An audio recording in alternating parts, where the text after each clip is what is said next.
Host More Yelvington of Morph Transform Your Reality, where I help women step out of trauma and reclaim their power. I'm so happy to have you here for this open conversation about moms, sex, motherhood, children, relationships, marriage, and everything in between. So grab your drink of choice and let's dive in. I'm so honored to have the beautiful Dr. Alison Ash with you here today. Hey, Alison.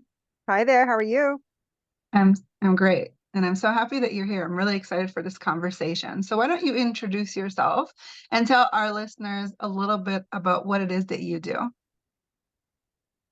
I am a trauma-informed intimacy coach and educator and the founder of Turn on Love. I also lecture at Stanford University on the topic of intimacy skills.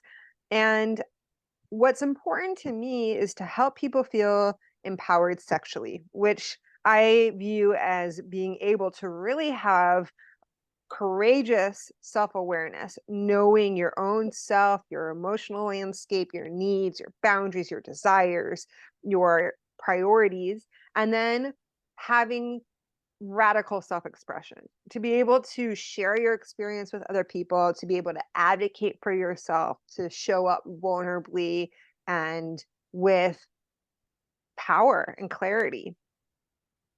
I love that. And how did you get to do this work?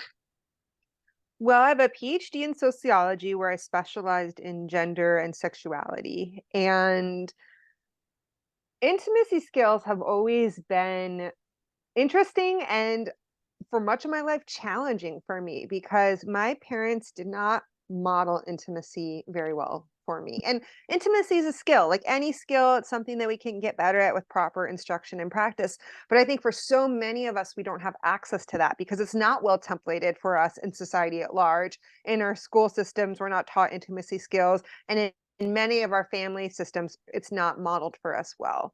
And so I learned through a lot of trial and error, a lot of fumbling in the dark, a lot of painful and sometimes traumatic experiences.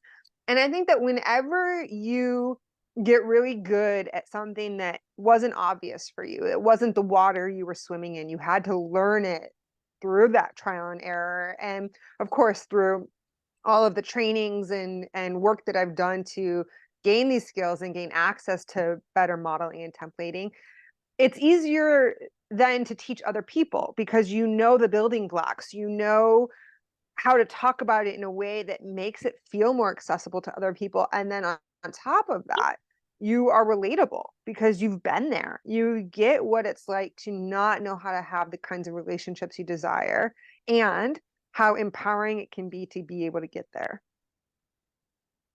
I love that.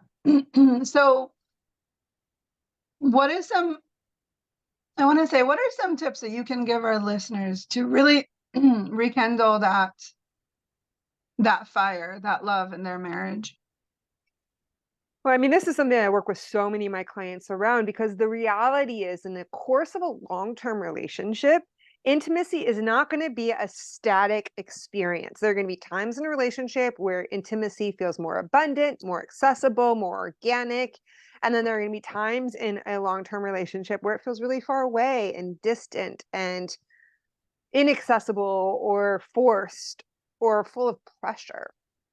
And I think, first of all, normalizing that is a really important thing. That there's nothing wrong with you or wrong with your marriage or partnership because intimacy feels more challenging. I think that there is this cultural belief that intimacy should always feel organic. It should just be spontaneous and easy and abundant.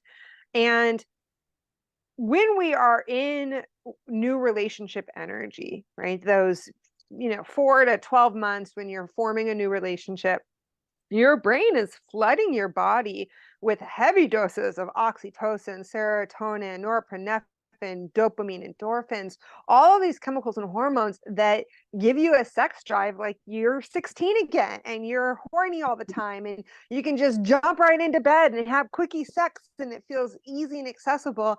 And then people grieve the loss of that. And when that isn't what's happening in a long term relationship, they feel like something's wrong.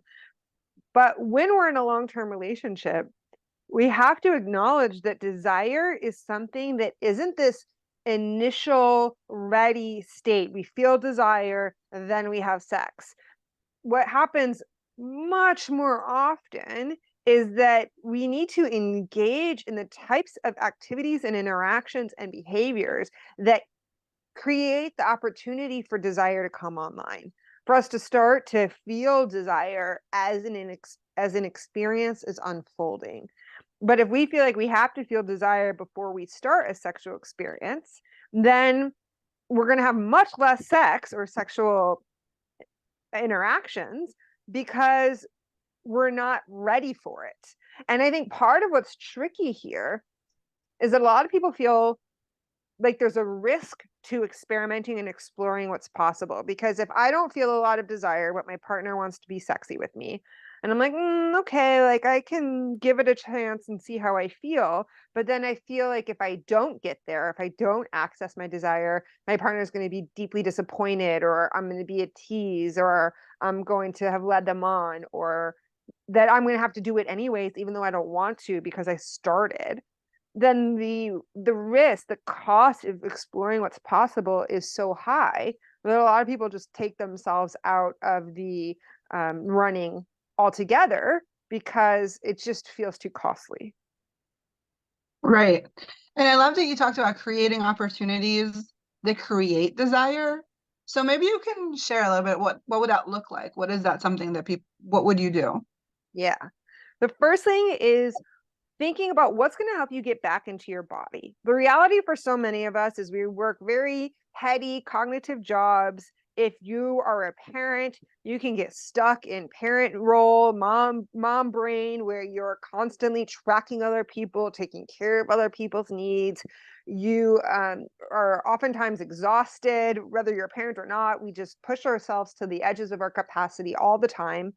And so we're burned out and we're disconnected from our body, and we are just looking for these fixes to regulate our nervous system that aren't always the healthiest for us, like scrolling the phone or watching TV or whatever it is. And it's taking us away from our core erotic sensual selves. And so one of the first things that I think is important is having some sort of practice. Maybe it's a ritual, however you want to frame it in your brain, that allows you to get out of your head and be into your body, and to transition from your role as a worker, as a mom or dad or whatever else it may be, and to prioritize yourself and your internal feeling states, right? Desire is a sensation and an emotion that lives in the body. There's a cognitive component to it when you're thinking about your fantasies, for example, that can be more mental, but much of desire is an embodied experience. So we have to get into our bodies to feel it and to nurture it. So that might look like, I'm a big fan of setting the mood. So having nice candle lights or good lighting, having a sexy playlist on, making sure your space is somewhat clean, even if that means just throwing a piece of fabric over your pile. Having something that feels good on your body, or clean, soft sheets on your bed, something that's pleasurable to your senses is key for getting into your body. And then doing something that's embodying. Maybe that's dancing to a good song, or sometimes that's taking a bubble bath or a long shower. You could shower with your partner and soap each other up with some yummy smelling soaps. It could be maybe wrestling a little bit, roughhousing, or one of the things I like to suggest to my clients is to put a blindfold on and to caress each other's bodies without your sight, because that can really help you feel your sensations. Or blindfold feeding. Anything that's going to help you connect with your sensations and your emotions is really valuable. I love that. I think that's great. Like those are really great tips. So I'm curious, what does flirting in a marriage, a 10-year marriage with children, what does that look like even, right? Great question. And I think that part of it is learning what does it for your partner and what does it for yourself, of course. Is it having something that's more verbal? Is it having something that's more physical? Is it more acts of service or kind of romancing and wooing? I think that it can look like affirmations, sharing what you appreciate about your partner, and most importantly, how that thing that you're appreciating impacts you. That could be something about their way of being or something about the way that they look. So, for example, um, I love your smile. When you smile at me, I still feel like I'm 16 with butterflies in my stomach, even after being with you for so many years. Or you have the most appealing, sexy body to me. And when I just pause for a moment and look at your body, I feel so grateful that I get to partner with you and so excited to be able to touch you in whatever way you're open to being touched. Right? It can also look like dirty talk. And dirty talk doesn't have to be vulgar. I think that that's a misconception, is that it has to be really X-rated. You could dirty talk about how you want to kiss each other or how you want to feel your naked body pressed up against their body. It's about talking about what you want to do to them or have done to you. It's action oriented. And the best dirty talk is specific and includes sensation-based words, like a vivid description of what it is that you want to do or have done to you, and delivery, mixing up your tone, your pace, your pauses, your breath. If you talk more quickly, it conveys urgency. If you talk more slowly, it builds anticipation. So, for example, I often like to give the example of dirty talking how to make a sandwich, because it shows how much delivery is so, I think, even more important often than what you're saying is how you say it. So something to the effect of, I'm going to pull out the soft, fluffy bread and lay it out on the counter.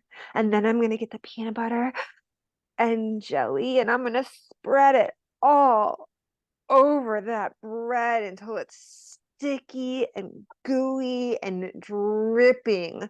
And then I'm going to take a bite, but not a big bite, a little tiny taste, right? It's about like just, and I have to tell you, the more you're in your body, the easier it is to do dirty talk because you're actually connected with your own desire and it feels more organic and less contrived. Yeah, I think that's really great. And it made me think about this reel I saw of um a guy, and he's like, this is dirty talk when you're married and have children. And he's like doing the laundry and doing the dishes and taking out the trash. Well, Like, and this you is know, like get laid. eh, but part of what you're really naming here is that part of what's important for some people to be able to access intimacy is to feel like they're on the same team, to feel Yep. their partner being attentive and thoughtful and considerate of what needs to happen, and to be able to be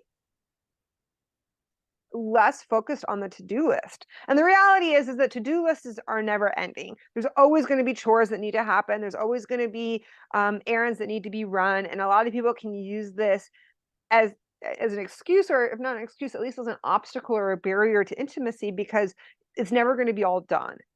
And at the same time, when some of those things can get crossed off the to-do list, it can create more spaciousness and ease and makes it easier for some people to focus on something that can feel more auxiliary or frivolous, which I don't think intimacy is, but I do think a lot of people relate to intimacy in this way. Yeah. Maybe because I mean, as a busy mom or just a woman, there's so much going on in your head at all time. So I think it's really great to find ways to quiet that down so you can be present and in the moment. That's right. That's right. And then, we talked about some of verbal ways to flirt and to set the mood, but there are physical ways as well. And one of the concepts I really like to talk with my clients about is the idea of having an account in an intimacy bank. So we all have an account in the intimacy bank. Anytime you experience any intimacy, whether it's verbal, physical, sexual, whether it's 30 seconds or 30 minutes, you're making a deposit into your intimacy bank. And it enriches the overall intimacy in your relationship. And it makes future sexual encounters feel more accessible and organic. And so maybe that looks like your partner is washing the dishes and you come up and you hold them from behind while they're washing the dishes. And maybe you offer them a sweet kiss on their ear or their neck. It could look like before you go to sleep at night, just having skin to skin contact and holding each other for a little bit. Even if you don't spoon and you fall asleep, can you just cuddle for a few minutes? It could look like getting in that shower and washing each other's bodies. It could look like when you're passing each other in the hallway, giving the other one a nice little butt grab. Whatever it is that works for you, what works for you may not work for somebody else and vice versa, but it's figuring out what are the kinds of touch that feels sexy and inspiring of wanting to invest in more touch. And then, of course, I think it's also important to woo and romance. Maybe it's making your partner a playlist or getting them a fun, sexy toy, or it could be cleaning up the room so that it feels more enjoyable to be in it. Or maybe it's bringing home flowers or something that my partner and I like to do a few times a year as a surprise. One of us will write a bunch of really sweet notes and hide it for the other person to find in various places across the house. I'm actually looking at a spot right now where my partner wrote me a note that says, "Hot damn, you're so sexy."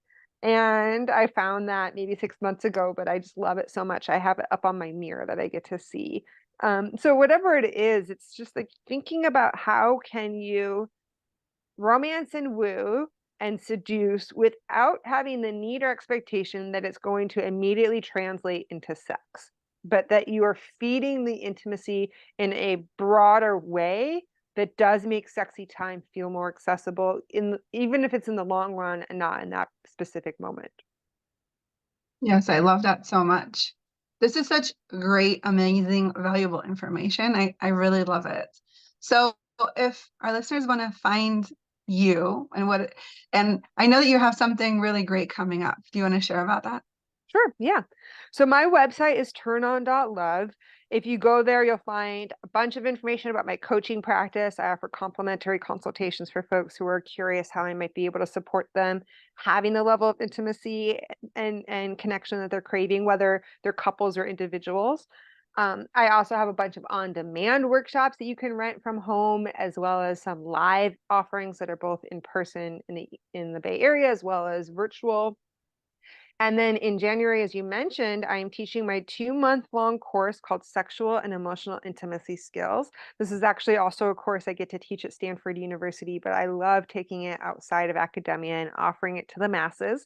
And this is available for individuals and couples. And I go over a large array of intimacy skills that are necessary to have the level of emotional and sexual connection and intimacy that you want in your relationship. I talk about embodiment and nervous system care. I talk about flirting and seduction and expressing desire, and how to get out of your head and maximize your capacity to give and receive pleasure, and how to explore your fantasies and unpack any shame you might have around your desires or experiences, and so much more. And so if you go to turnon.love/intimacy, you can find out a lot more about this course there. And then I also teach a course called Sustainable Intimacy, Reignite the Flame for the Long Game, which is for couples to help them learn how to keep intimacy alive in long-term relationships. And I have that course available on demand, so you could rent it anytime from home, and you could just send me a message through my website if you want to learn more about how to access that. That's amazing. I'm going to go check it out for sure. So thank you so much for spending this time with me. I think it was really enlightening and really empowering for the listeners at home to really try something different and to play with it. So I really am honored that you had the time to spend here with me today. Well, thanks for having me on your podcast. I think you're offering such an important and valuable service by giving people access to sex positive education, that modeling and templating that we started talking about in the very beginning of this episode. You're creating a platform for that. And I just really see and appreciate your efforts here to be able to offer this to others. Thank you. That means a lot to me. And thanks for being here. And thank you guys for listening. Thank you for listening to today's episode. If this was a contribution to you, please share, like, love, and comment. I would love to hear from you more, and make sure to follow us on Morph Healing. Have a wonderful rest of your day, and remember, you are here for a reason. I see you. Love, more.